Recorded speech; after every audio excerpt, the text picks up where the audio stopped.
Hi guys, I am Sam back with the new video. Welcome to my channel Bulls Empire. Guys, हम आज दो stocks के बारे में बात करेंगे और उससे पहले डिस्क्लेमर है कि ये कोई बाय सेल की रिकमेंडेशन नहीं है. It's only for the educational और इन्फॉर्मेशनल पर्पस. और अगर आप इन्वेस्ट करते हैं तो खुद की रिसर्च ज़रूर कीजिए या अपने फाइनेंशियल एडवाइज़र से कंसल्ट ज़रूर कीजिए. So let's start the video guys. And तो गाइज अपना पहला स्टॉक है मैक्स वेंचर्स. एंड इसको डिस्कस करने का रीज़न है गाइज क्योंकि इसने आज एक ब्रेकआउट दिया है और मैंने ये इसका लाइफ टाइम हाई पे एक हॉरिजॉन्टल लाइन बना रखी है जो कि 146 का था.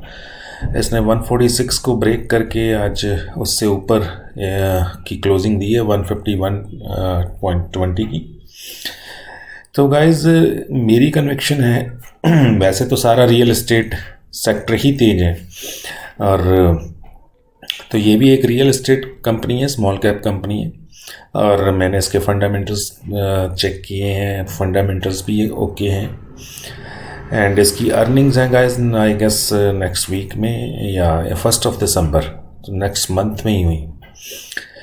तो गाइस इसमें पोजीशन बनाई जा सकती है CMP पे 151 पे और स्टॉप लॉस हमें लेना पड़ेगा अराउंड 137 का. 137 के स्टॉप लॉस के साथ 151 यानी CMP पे पोजीशन बनाई जा सकती है और मेरे इसके लिए टारगेट्स रहेंगे 175 के. तो जो रिस्क रिवॉर्ड रेशो है वो 1:2 का होगा जो कि बहुत अच्छा रिस्क एंड रिवॉर्ड रेशो है.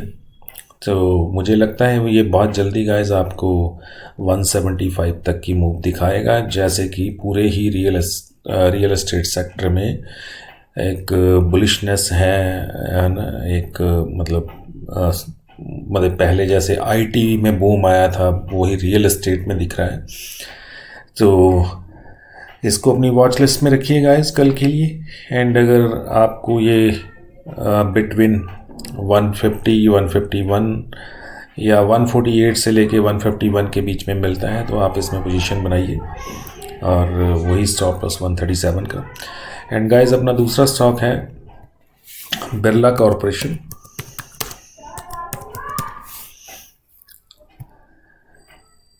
तो गाइस ये इसका डेली चार्ट लगा हुआ है, आप देख रहे हैं. ये अपने लाइफ टाइम हाई के पास इसने क्लोजिंग दी है. वैसे इसने ब्रेकआउट दिया था पर ये जो इसका लाइफ टाइम हाई है वहीं से इसमें थोड़ी सी सेलिंग आई गाइस और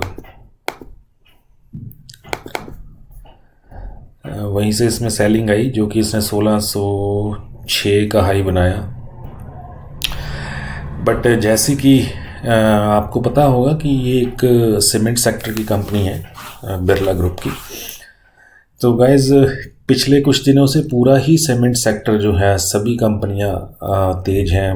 अंबुजा सीमेंट, ACC, अल्ट्राटेक, ठीक है, इंडिया सीमेंट, मतलब जो भी सीमेंट की कंपनी पूरा सेक्टर ही तेज है. तो गाइज इस पे मेरी कन्विक्शन है कि ये अपना जो लाइफ टाइम हाई इसने बनाया है 2-3 बार, एक यहाँ से ये रिवर्स हो गया, फिर यहाँ से फिर रिवर्स हुआ, दूसरी ये आज चौथी बार इसने अपना लाइफ टाइम हाई के पास इसने टच किया और वहाँ से एक सेलिंग आ गई. बट गाइज जो प्रीवियस मतलब कि अगर हम किसी भी स्टॉक का की प्रीवियस मतलब बैकग्राउंड देखें या उसका हिस्ट्री चेक करें तो जब भी एक स्टॉक जब भी किसी रेजिस्टेंस को बार बार टच करता है तो वो रेजिस्टेंस वीक हो जाती है और अगर वो किसी सपोर्ट पे बार बार आता है तो वो सपोर्ट वीक हो जाती है. तो मेरे कहने का मतलब है कि अगर ये बार बार अपनी सपोर्ट पे आ रहा होता तो वो सपोर्ट वीक हो सकती थी और वो सपोर्ट तोड़ के नीचे जा सकता था. अब ये अपने रेजिस्टेंस पे बार बार जा रहा है तो इसकी रेजिस्टेंस वीक हो रही है और एक वॉल्यूम के साथ बाइंग आएगी और ये अपनी इस रेजिस्टेंस को जो 1600 रुपये के ऊपर या 1602 के ऊपर रेजिस्टेंस है उसको ब्रेक करेगा और ये ऊपर निकल जाएगा. तो इसमें पोजीशन बनाई जा सकती है CMP पे गाइस. 1573 का CMP है, CMP पे पोजीशन बनाई जा सकती है और इसका स्टॉप लॉस हम रखेंगे 1520 पे और इसके टारगेट गाइस रहेंगे 1650 के। The risk and reward ratio जो है वो 1:2 का रहेगा। एंड गाइस इसकी रिज़ल्ट्स भी हैं और इसके रिज़ल्ट 10 नवंबर को हैं। तो रिज़ल्ट के बाद इसमें थोड़ी प्रॉफिट बुकिंग भी आ सकती है या फिर काफ़ी ज़्यादा भी प्रॉफिट बुकिंग आके ये दोबारा अपने इस बॉटम पे आ सकता है जो कि 1300 का था जहाँ से ये चला है। तो आपने इस चीज़ का ध्यान रखना है गाइस, अगर प्रॉफिट बुकिंग आती है तो फिर आप अपना प्रॉफिट बुक करके निकल जाइएगा, ठीक है। बट मेरे टारगेट फिर भी 1650 की हैं। तो एक गाइस आज स्टॉक था जो मैंने अपने बाकी के क्लाइंट्स को दिया था। अब तो मुझे इस रेट पे तो नहीं लगता कि उसमें पोजीशन बनानी चाहिए, पर हम उसके बारे में डिस्कस कर लेते हैं। तो गाइस ये स्टॉक है, इसने आज ब्रेकआउट दिया है। प्रिंस पाइप आप जानते होंगे, कंपनी बहुत फंडामेंटली बहुत स्ट्रांग कंपनी है और ये पाइप्स बनाती है। तो गाइस इसने ये आज 783 का जो इसकी रेजिस्टेंस थी और जहाँ पे 3-4 बार गया, यहाँ पे इसने टच किया और सेलिंग आ गई। यहाँ पे इसने इसी प्राइस को टच किया और सेलिंग आ गई। यहाँ पे इसने टच किया, सेलिंग आ गई। यहाँ पे इसने टच किया, सेलिंग आ गई। बट आज इसने ब्रेकआउट दे दिया। आज इसका 5th टाइम था जो इसने इस लेवल को टच किया, बट यहाँ से आज वापस नहीं आया, ये ऊपर निकल गया। तो मैं इस लेवल पे तो आपको पोजीशन बनाने की नहीं कहूँगा गाइस, बट आप इसको वॉच लिस्ट में रख सकते हैं, इंट्राडे कर सकते हैं इसमें। हाँ, बट अगर ये थोड़ा यहाँ से अपने ये इस लेवल को जो कि 784 का है, इसको रीटेस्ट करता है, रीट्रेसमेंट होती है, तो फिर आप इस लेवल पे पोजीशन बनाइएगा गाइस, ठीक है। और आपका फिर स्टॉप लॉस जो है वो स्टॉप लॉस रहेगा 760 का। 760 का स्टॉप लॉस लेके अगर ये थोड़ा नीचे मिलता है तो वहाँ पे पोजीशन बनाइएगा गाइस, एटलीस्ट 800 से 815 के बीच में। 815 के ऊपर का मैं आपको अब रिकमेंड नहीं करूँगा कि आप पोजीशन बनाएं, ठीक है। 800 और 815 के बीच में आपको मिलता है तो इसमें पोजीशन बनाइएगा। और गाइस इसके टारगेट्स बहुत बड़े हैं, ठीक है। इसका पहला टारगेट जो है वो 900 है, फिर 950 है और 950 को ब्रेक करता है, देन 1050 है, 1050 का, ठीक है। बट सिर्फ टारगेट्स की तरफ मत देखिएगा कि 200 रुपये ऊपर जाना है। तो आप लेवल की वेट कीजिएगा, जब वो लेवल आता है 800 और 815 के बीच में तभी पोजीशन बनाइएगा, ठीक है गाइस। अब हम कल जो मैंने स्टॉक दिए थे उसका थोड़ा देख लेते हैं।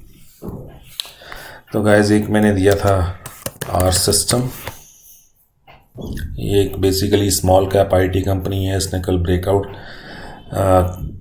देने की कोशिश की थी बट वे नीचे ही क्लोज हुआ था, बट मेरी कन्विक्शन थी कि ये ब्रेकआउट देगा ही देगा और आज इसने ब्रेकआउट दिया और अराउंड डे हाई पे क्लोज हुआ है 250 पे, ठीक है गाइस। तो मैंने आपको ये 227 पे ही दे दिया था। तो आज इसने जो हाई बनाया आप यहाँ देख रहे हैं 252.65, यानी 253 का हाई बनाया है 253 का। तो 227 से 253, तो अराउंड गाइस आपको 16-17 रुपये यानी 7-8% का आज एक मूव मिला है। बाकी यहाँ मेरी जो कन्विक्शन है 275 तक वो अभी भी स्टिल द सेम, ठीक है। तो ये थी जो कल दिया था पहला स्टॉक आर सिस्टम, उसकी परफॉर्मेंस, और दूसरा था मिर्जा इंटरनेशनल। तो गाइस ये देख सकते हैं आप, ये क्लोज हुआ था 71 समथिंग पे, 71.55 पे, बट आज ये गैप अप ओपन हुआ कोई 76 के अराउंड एंड इसने हाई बनाया 83 का। तो एक बहुत अच्छी 6-7% की इसने मूव दी है आज, नहीं 6-7% की क्यों, 10% की मूव दी है इसने खुलने के बाद। तो ये थी गाइस कल दिए हुए दोनों स्टॉक्स की परफॉर्मेंस। दोनों ने अराउंड 8-10% का मूव दिया है और मिर्जा इंटरनेशनल ने मेरा पहला टारगेट अचीव कर दिया, जो मैंने 80 का दिया था शॉर्ट टर्म, वो इसने एक दिन में ही अचीव कर दिया। अब मेरा दूसरा टारगेट इस पे बाकी है जो कि 100 रुपीज़ का है और जिसमें कि 3-4 वीक लग सकते हैं, मेरा शॉर्ट टर्म जो विद इन वीक का टारगेट था वो 80 का था, वो इसने अचीव कर दिया और वहीं पे ये ऑलमोस्ट क्लोज हुआ है 80 के अराउंड। तो ये थी कल के दिए स्टॉक्स की परफॉर्मेंस गाइस। और बाकी गाइस अगर आप मेरी वीडियोस देखती हैं तो प्लीज़ लाइक ज़रूर कीजिए एंड मेरे चैनल को सब्सक्राइब कीजिए एंड दूसरों के साथ शेयर ज़रूर कीजिए guys. Thank you for watching and will see you with the next video. Bye bye for now.